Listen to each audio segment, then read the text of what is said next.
আমরা সকলেই জানি মানুষ দুইটি জিনিসের সমন্বয়ে গঠিত, রূহ বা আত্মা এবং শরীর বা দেহ। এই রূহ বা আত্মা যতদিন দেহের ভেতরে থাকে ততদিন মানুষ জীবিত থাকে। দেহ থেকে রূহ বের হয়ে গেলে মানুষ হয়ে যায় মৃত।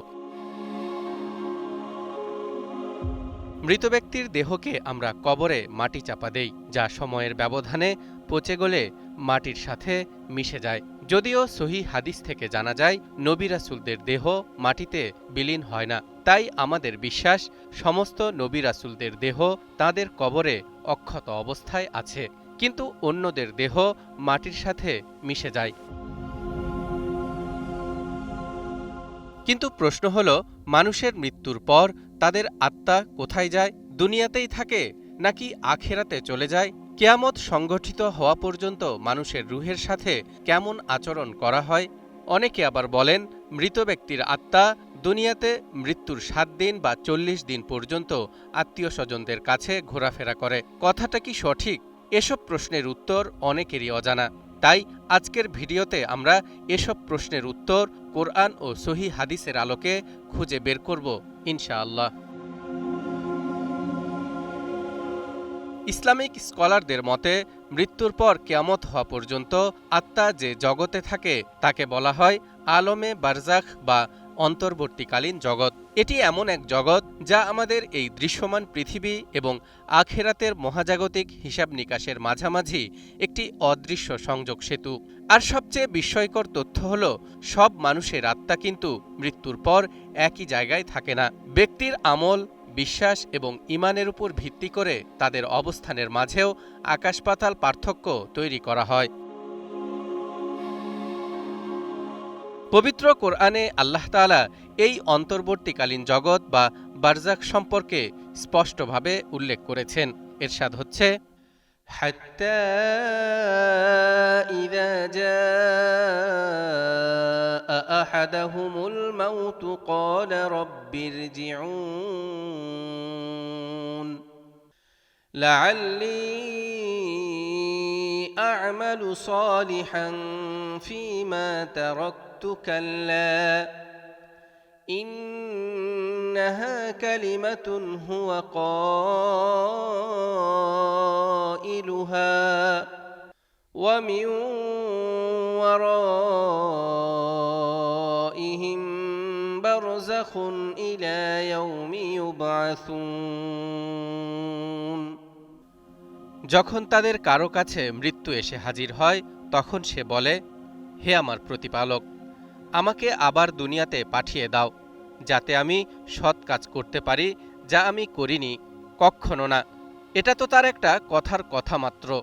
আর যেদিন তাদেরকে পুনরুত্থিত করা হবে সেদিন পর্যন্ত তাদের সামনে থাকবে বারজাখ, অর্থাৎ মৃত্যুর পর কিয়ামত পর্যন্ত সময়টাকে বলা হয় বারজাখী জীবন।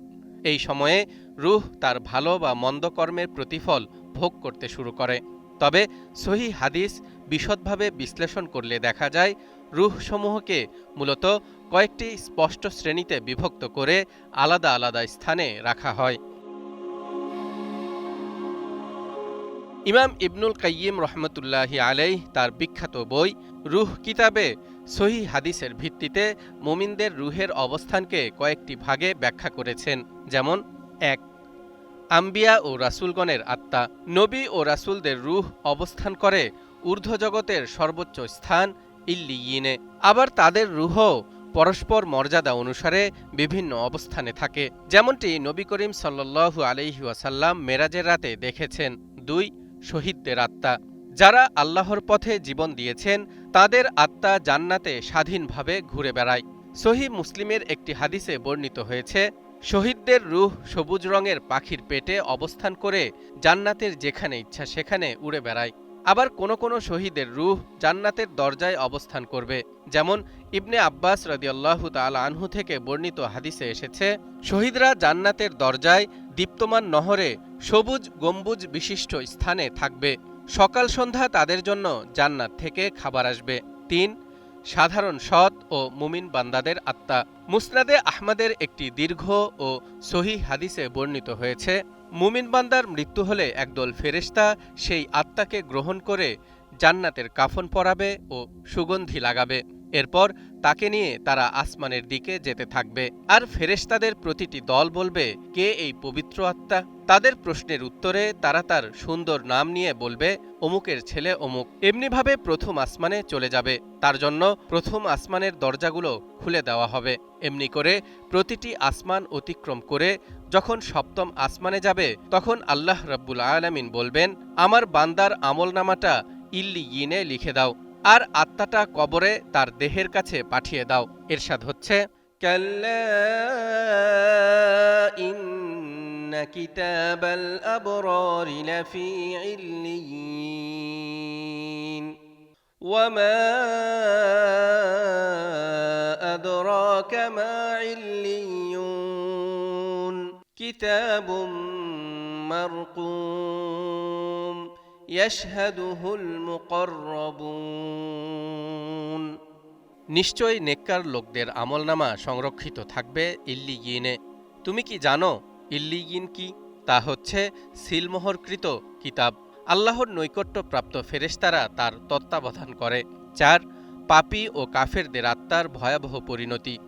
অন্যদিকে কাফের বা পাপাচারীর মৃত্যু হলে তার রূহ নিয়ে ফেরেশতারা আকাশে উঠতে চান, কিন্তু আসমানের দরজা তাদের জন্য বন্ধ করে দেওয়া হয়। এরপর আল্লাহর নির্দেশে সেই রূহকে সিজ্জিনে অর্থাৎ সুগভীর পৃথিবীর সর্বনিম্ন স্থানে নিক্ষেপ করা হয়। কিয়ামত পর্যন্ত তারা সেখানে শাস্তি ও সংকটের মধ্য দিয়ে অবস্থান করে। এরশাদ হচ্ছে, কাল্লা ইন্না কিতাবাল ফুজ্জারি লাফি সিজ্জিন ওয়ামা আদরাকা মা সিজ্জিন কিতাবুম মারকুম। নিশ্চয় পাপীদের আমলনামা সংরক্ষিত থাকবে সিজ্জিনে। তুমি কি জানো সিজ্জিন কি? তা হচ্ছে সিলমোহরকৃত কিতাব। যার আত্মা ইল্লিয়িনে আল্লাহর সন্তুষ্টি ও নেয়ামত ভোগ করবে, তার আত্মা কোনোদিন দুঃখ দুর্দশার দুনিয়াতে আসতে চাইবে না। অন্যদিকে যার আত্মা সিজ্জিনে বন্দী অবস্থায় থাকবে, শাস্তির ভয়ে সে হয়তো সেখান থেকে পালাতে চাইবে, কিন্তু সিজ্জিন থেকে তাকে কখনো বের হতে দেওয়া হবে না। কাজেই মৃত ব্যক্তির আত্মা মৃত্যুর ৭ দিন বা ৪০ দিন পর্যন্ত দুনিয়াতে আত্মীয় স্বজনদের কাছে ঘোরাফেরা করে, মৃতের খুনি বা নির্যাতনকারীকে হত্যা করে প্রতিশোধ নেওয়ার চেষ্টা করে। মৃত আত্মা জীবিত কোনো মানুষের উপকারে আসে বা সাহায্য করে, এই ধরনের কথাবার্তা সম্পূর্ণ ভ্রান্ত এবং কুফরি কথা, যার উৎস হতে পারে বাতিল কোনো ধর্ম বা চিন্তাধারা। অনেকের মনে প্রশ্ন আসতে পারে, রূহ যদি ইল্লিয়িন বা সিজ্জিনে থাকে, তবে কবরের আযাব বা শান্তি কিভাবে অনুভব হয়? ইসলামী আকীদা অনুযায়ী রূহের অবস্থান যেখানেই হোক না কেন, কবরে রক্ষিত দেহের সাথে তার এক ধরনের অলৌকিক সংযোগ বজায় থাকে, যেটা দুনিয়ার কোনো নিয়ম দিয়ে পরিমাপ করা সম্ভব নয়। সহিহ বুখারীতে সামুরা ইবনে জুনদুব রাদিয়াল্লাহু তাআলা আনহু থেকে বর্ণিত একটি হাদিস থেকে জানা যায়, রাসূলুল্লাহ সাল্লাল্লাহু আলাইহি ওয়াসাল্লামকে স্বপ্নের মাধ্যমে আলমে বারজাখ তথা অন্তর্বর্তীকালীন জগতের কিছু দৃশ্য দেখানো হয়েছিল। যেমন, যারা মিথ্যা রটাত তাদের গাল চিরে দেওয়ার দৃশ্য, যারা কোরআন শিখে আমল করত না এবং ফরজ নামাজ আদায় না করে ঘুমিয়ে থাকত তাদের মাথা পাথর দিয়ে আঘাত করার দৃশ্য, যারা ব্যভিচারে লিপ্ত ছিল তাদের একটি আগুনের চুল্লির ভেতরে রেখে শাস্তি দেওয়ার দৃশ্য দেখানো হয়েছিল। এসব তথ্য প্রমাণ করে এই আলমে বারজাখ বা অন্তর্বর্তীকালীন জীবন কোনো ঘুমন্ত বা অসার জীবন নয়, বরং তা চূড়ান্ত কিয়ামতের আগের এক বাস্তব অনুভূতিময় জগৎ। মৃত্যু কোনো সমাপ্তি নয়, এটি কেবল এক জগৎ থেকে অন্য জগতে প্রবেশের দরজা মাত্র।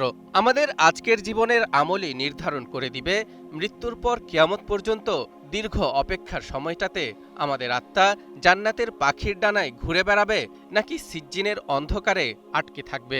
আল্লাহ তাআলা আমাদের সবাইকে ঈমানের সাথে মৃত্যু দান করুন এবং বারজাখী জীবনকে শান্তিময় করুন, আমিন।